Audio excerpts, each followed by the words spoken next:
tennis elbow is a problem with the extensor muscles. The forearm has both the flexors and the extenders of the wrist. The extenders come from the outside of the elbow. The flexors come from the inside. So that origin of those muscles, those tendons, is a common place to get irritation and damage. The vascular supply to those areas isn't as robust as some parts of the body. They accumulate damage. They're repetitively used. Power gripping and power squeezing is going to be a culprit most of the time in developing what we call a tennis elbow. So you don't have to be a tennis player to get a tennis elbow. It's just a common injury for a backhand stroke to irritate that area and cause damage. When they start to hurt, it is something that can persist for a long time if you're not able to modify activities, if you're not able to kind of let the area heal. And so it is a pretty common thing to see in the office.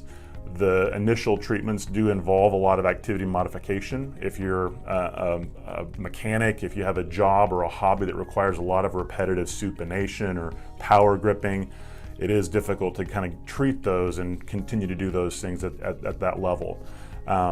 Physical therapy is usually the mainstay of treatment. Modalities like ultrasound and massage and stretching are a big part of it, working on that kind of muscle tendon unit and stretching it out and getting it back to health. There are injections that we can sometimes put around the elbow as sort of a second treatment line.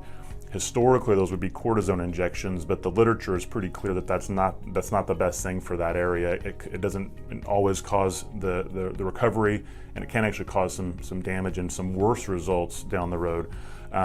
There's a role for an injection called a PRP injection, which is not brand new, but it's sort of a newer kind of an injection that we do in other areas as well, where we draw your blood, spin it down to the growth factors, and inject it.